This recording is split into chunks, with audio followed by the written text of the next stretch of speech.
Hi, Tracy here, also known as Mercy Tiara, with another episode of Find Your Mojo. Each month we bring you a prompt or a challenge to get your creative juices flowing and get you scrapping and documenting your memories. This time the prompt is to skip the photo altogether. So you just saw me trimming up that quote, which I just found online. I just Googled quotes about courage and I had a whole bunch of them on my phone, and this was the one that stood out to me the most, so I just printed it up in, I think, 3.5 by 3.5, and trimmed it down as you saw, so that I only kept the words. I didn't keep all of the parts of the image that included my phone screen.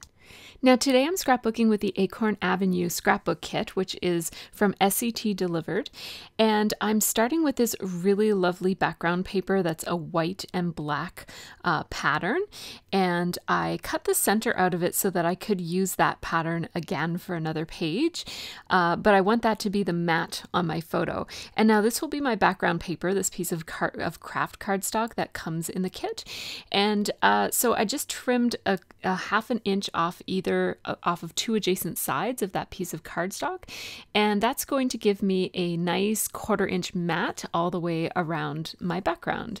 And there's the piece that I cut out of the center, and I'm deciding here I'm actually going to double mat what's serving in the place of a photo. I'm going to double mat my quote, and so I'm treating this quote very much like I would treat a photo, so this layout could be done with a photo. And now I've matted it in white, and now I'm also matting it with another piece of blue cardstock that also comes in this kit. And basically that will give this quote quite a lot of emphasis on the page so that it doesn't get lost. I want it to stand out as being the main element on this page.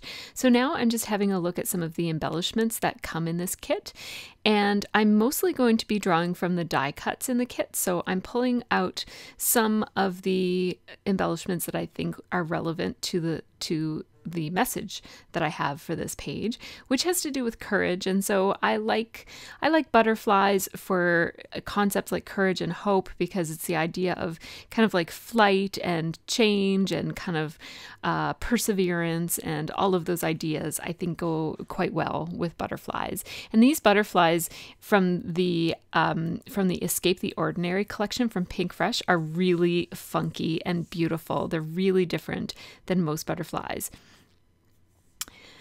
So I picked out some embellishments, and now I'm going to move on to work on my larger layers of paper. So this kit comes with some really beautiful pattern papers that I definitely want to use to anchor my photo on the page and to give it just a little bit more interest. So I use my ruler to tear the edges, and that is both because it's easier to do a straight line without having to pull out my trimmer, but also it gives me some really nice texture along the edges of my pages. And as you can see, I don't really worry too much about making sure that all of the lines have tears. I'm perfectly fine with having 1 torn edge or 3 torn edges and then the other edge being cut. That's fine. And so here I am using the center of my background paper now as one of my layers. So this layout that I'm using is a go-to design for me. I call it a ledge layout. And basically it involves a lot of horizontal elements and then a vertical element right behind the photo, or in this case, the quote. And so the horizontal elements are the map paper, and now I needed a darker paper to just give me a little bit more weight to the horizontal element. And so I cut this constellation paper. The black paper was already the right size, but I didn't want it to be black, I wanted it to be blue. So I switched out. You saw me just cut the same piece, or actually I tore that piece to the same size that the black piece was, so that I could just switch those two out. Now I really love this paper. It looks almost like a homemade monoprint paper. I really love it. And so I'm going to cut it down here and use it as my strong horizontal element that really, this is going to be the ledge upon which the layout sits. And so see how that gives me a nice, strong horizontal element on this page, and then it almost looks as though the quote is sitting right on the ledge. And then I'll also put some embellishments over beside the quote, also kind of sitting on the ledge. So here's that tag, and that tag is already made. It comes in the kit, and it has a tag with a butterfly sewn onto it, and there's another tag that also comes in the kit. So I do apologize that my top kind of secondary cluster up in the top right hand corner is out of frame right now. I will zoom out in a few minutes. As soon as there you go. I just had to realize that it was out of frame.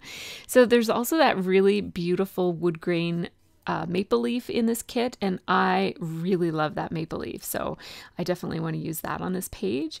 And here's the second tag that comes in the kit. It's a diagonally striped tag with a gold star sewn onto it. So I'm using both tags, and they become basically my first and second cluster, and then the third cluster up in the top with the third butterfly is kind of like a secondary. I always think of that one up the top as a secondary cluster because it's usually smaller.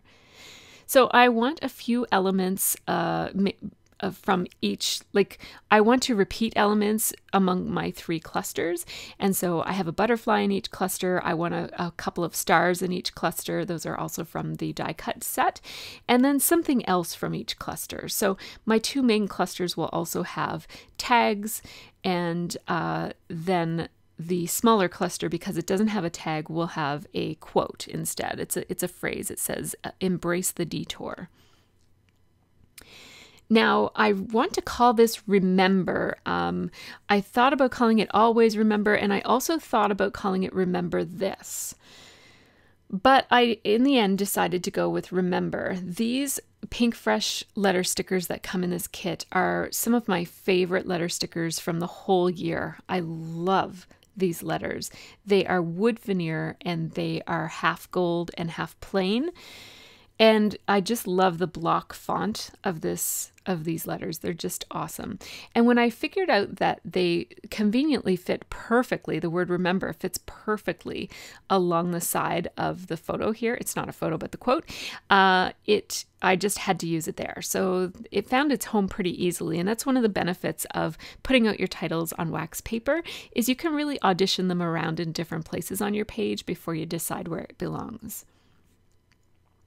So I'm just adding little pieces to this embellishment cluster right here. And this is going to be what I consider my primary embellishment cluster.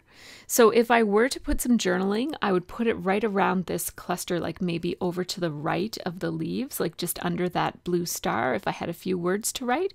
But where this is just a quote and not a photo, I don't really have much to say other than remember this if you're ever, feeling discouraged or fearful. So I don't really have a personal story to tell, but sometimes a quote might have a personal story. Like I might want to say, for example, this is the quote that I used when I was having trouble with that issue, and it really helped me turn the corner on that or something. So, using a quote like this doesn't preclude you from being able to do some personal journaling. But for me, I like using these kinds of layouts as a way to jumpstart my creativity in a way that isn't quite as pressured as trying to document my favorite family memories that I definitely want to, do a good job and tell an important story.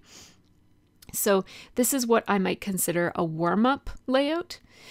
And basically, it's just allowing me to play with product and capture something that's still important to me. So this message, this quote is quite inspiring, and I do want to kind of remember that this was important to me at this point in my life. And it also becomes like a decorative, almost like a filler page in my album if I put it in my regular album. So as you can see, I'm working on my second embellishment now, my second embellishment cluster. And I did use this twine. This is freckled fawn. No, this is lawn fawn. I'm sorry, lawn fawn twine. I think they call it lawn trimmings. And I had that in my stash, and I thought that blue color looked really nice. And my intention was to put it on there long and then cut it short, but I really loved how it kind of flows out. It almost looks like the antennas of butterflies. And since there are butterflies on this page, I thought I'd leave it long just for a change. But if that look doesn't suit you, you could certainly cut it down shorter. And that was my original intention, was to make it shorter. Now that leaf kind of seemed, that maple leaf wood veneer that I love so much, it does seem a little kind of like it's grabbing your attention because it's a big chunk of brown on the page that kind of stands out. So by adding that little phrase that says perfect view, it just covers up enough of it. You can still see that it is the shape of a leaf, but it just gives it a little bit of extra interest. So now I'm taking those letters off of the wax paper and putting them onto my page. And this is a page that you could intersperse among your regular layouts that capture different memories from your family. Or another idea is you could actually start a new album that just has these pages in it, so that every time you feel a little bit like you're not quite ready to, maybe you're feeling a little overwhelmed about getting started on a personal page or a family page, or maybe you just kind of don't know where to start and you want to start with one of these warm-up pages. Each time you do one, you could put it in a separate album, and then you'd have a whole album of all your favorite quotes, and that might be a really nice keepsake as well. So I'm adding some enamel dots in pairs, a small and a large, in pairs to each of those clusters as well. So again, that gives me more repetition from cluster to cluster.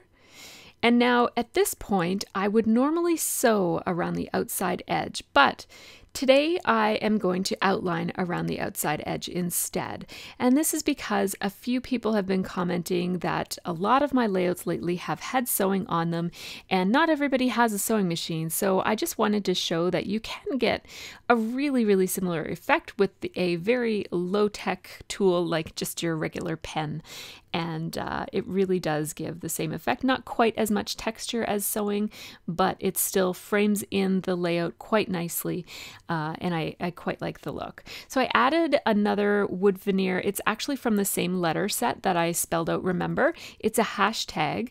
And I really like when I use letter stickers, if I can put a little bit of that same letter sticker, like an asterisk or a little bracket or something, up in the top secondary cluster, I really like to do that. It's one of the things that I just like to do. It kind of pulls the page together by repeating that element somewhere else.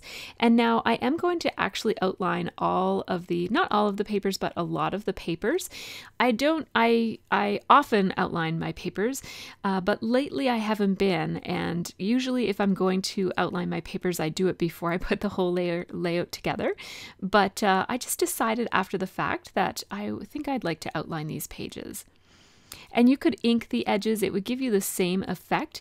Not the exact same effect, but it would do the same job, which is to pull together papers that might not look like they belong together. And it also kind of finishes off the edges and makes it all look kind of pulled together and tidy. So here's how this page looks up close. I also have some photos for you to look at after we're finished the video component. So make sure you stick around and check those out. I love that flower. That's a Prima flower that comes in the kit. Everything on this page except for the twine came in the Acorn Avenue kit. And I really love the autumn colors, the blues and the golden kind of mustard colors. Really, really beautiful. And I don't get to scrap with blue very often, so I love that the quote had so much blue on it because it made this layout come together quite nicely. So again, this is what I call a ledge design layout, which means there is that strong horizontal line across the base of where my photo would be. In this case, it's a quote, and then a kind of less obvious vertical element behind that photo. In this case, it's a quote. And then I often will balance that off by, in the top opposite corner, like I did in this one, having a secondary cluster way up at the top. In this case, it's the right-hand corner. So I hope that you enjoyed watching this process. If you're having trouble getting started scrapbooking, try scrapping something that isn't a photo.